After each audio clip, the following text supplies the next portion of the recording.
Hello guys, আসসালামু আলাইকুম। আমি অর্পা আপনাদের জন্য নতুন একটা ব্লগ ভিডিও নিয়ে আসলাম।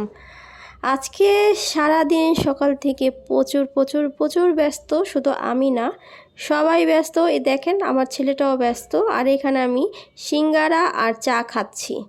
আর এই যে মেহেরিমা, আমার জায়ের মেয়ে, আসলে ব্যস্ততা সব আমাকে নিয়েই। আজকে আমার বেবি শাওয়ার।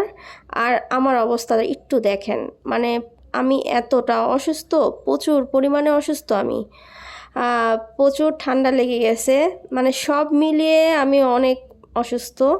আর মেহেদি তো আমি দিতেই চাইনি, তারপরও আরাফের বাবা অনেক জোরমোর করে আমাকে মেহেদি দেওয়া হয়েছে। আর এখানে হলো রান্নার প্রিপারেশন চলছে, আমার শাশুড়ি আম্মা রান্না করতেছে। আর এই সেমাইটা হলো আমি রান্না করতেছি আর কি সবার জন্য। তো চেষ্টা করতেছি সবাইকে টুকটাক হেল্প করার আর কি, না করলেও চলবে। তো এই তো আমি আবার সবাইকে মানে সাহায্য করতেছিলাম ডেকোরেশনের জন্য। বাচ্চারা তো অনেক হ্যাপি, কারণ ওরা হলো এইসব কাজ পেলে অনেক হ্যাপি হয়।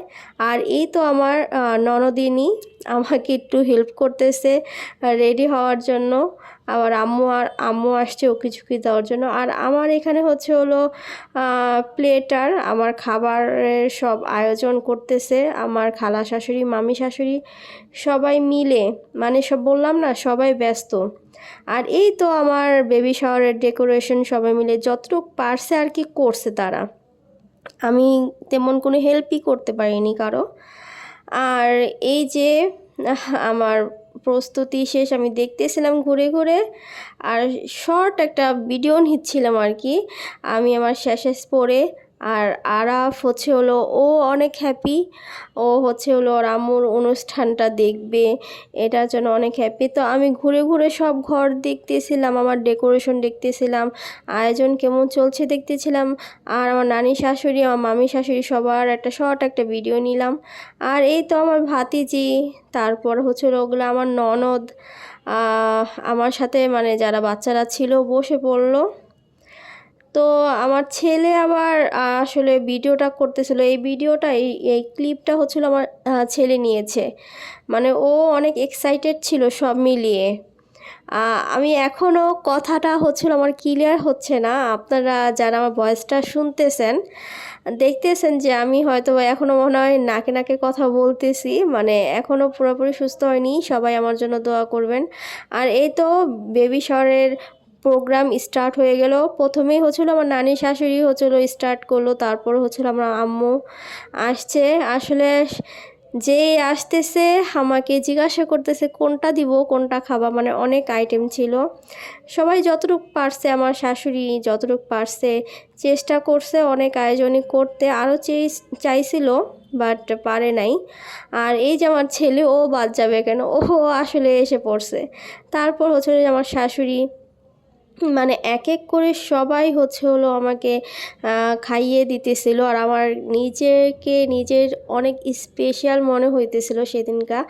আসলে যখন একটা মা হবে একটা মেয়ে, তখন না সব মায়েরাই অথবা সব মেয়েই চায় নিজেকে একটু প্যাম্পারিং করতে, অথবা সবাই তাকে একটু আদর যত্ন দিবে, ভালোবাসা দিবে, এটাই কিন্তু সব চায়। আর এই তো আমার ছোট যা, ও আমাকে একটু খাইয়ে দিয়ে গেল। আর এই যে আমার সাথে শুধু আমার ভাতিজি ছাড়া এই দুই সাইডে আবার দুই ভাতিজি বসছে, ওই যে সাদা জামা পরা, আর এই সাইডে এই যে চুপ করে বসে আছে সবাই।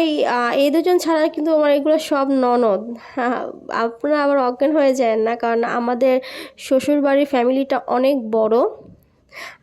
এটা হলো আমার ধাপে ধাপে মামিরা আসছে, মামিরা দিতেছে।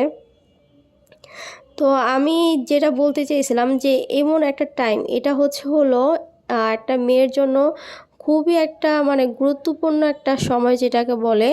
আসলে এই সময়টা ভালো মন্দ সব মিলিয়ে, আর সব মেয়েরা চায় যে এই সময়টা তাকে একটু স্পেশালভাবে কেয়ার করার জন্য। তো আহ, আমি অবশ্য চাই। আর সেদিন আমার খুবই ভালো লাগতেছিল। এটা আমার খালা শাশুড়ি, মানে বললাম না সবাই আসছে, ধাপে ধাপে আমাকে দেওয়া শুরু হয়েছে। আর এটা আমার ননদ সানজিদা, ওকে তো মনে হয় অনেক ব্লগেই আপনারা দেখছেন, তেমনভাবে না দেখলেও সামনে হয়তো বা দেখতে পারেন আরও অনেক ব্লগে ওকে। তারপর হচ্ছিল আমি খেতে খেতে আসলে পেরেশান হয়ে যেতেছিলাম, আর সবাই মিষ্টি খাওয়াইতেছিল, আমার কাছে খুব বিরক্ত ফিল হইতেছিল। মানে দেখবেন একসাথে কিন্তু অনেকগুলা মিষ্টি কিন্তু খাওয়া কিন্তু পসিবল না। তা আমি আবার জিজ্ঞাসা করতেছিলাম আর কেউ আছে নাকি উঠে যাব, মানে আমার অনেক আসলে শরীর খারাপ সব মিলিয়ে আমার মানে বসে থাকতে বিরক্ত লাগতেছিল। তো যার যার মতো ছবি তুলতেছিল,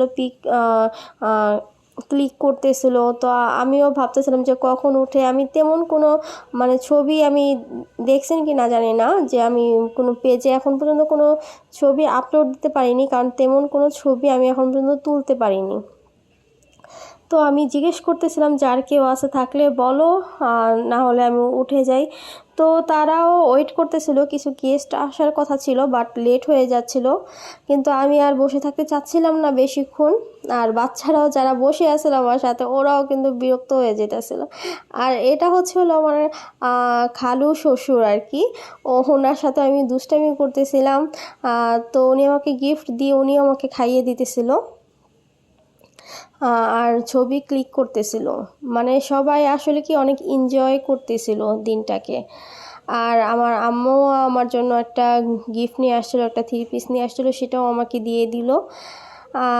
আসলে সবাই একটা অনুষ্ঠান হলে সবাই একসাথে যেই মিলিত হয়, এটাই কিন্তু অনেক এটাই আসলে দেখা যায় সবসময় সচরাচর কিন্তু সবার সাথে দেখা হয় না, বা সবার সাথে একসাথে দেখাটা হয় না।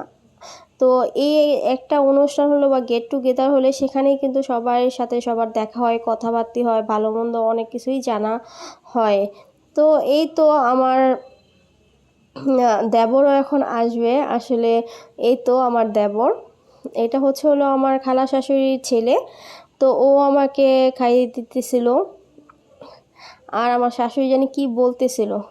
তো এই ফাইনালি আমি উঠছি, এখন উঠে আগে ড্রেস চেঞ্জ করছি, নিজে একটু ফ্রেশ হইলাম, মানে এখন একটু শান্তি লাগতেছে। তারপর হলো সবাই সন্ধ্যা নাস্তা, চপ, পেঁয়াজু, বেগুন এগুলো খাচ্ছে, মানে যার যার মতো একটু সবাই ফ্রি হচ্ছে ড্রেস চেঞ্জ করে। আর এই তো আমি রাতের খাবারটা খেয়ে নিলাম, আসলে খাবারটা ভালো হয়েছিল। তো আজকে ভিডিওটা এ পর্যন্তই। সবাই ভালো লাগলে অবশ্যই পাশে থাকবেন।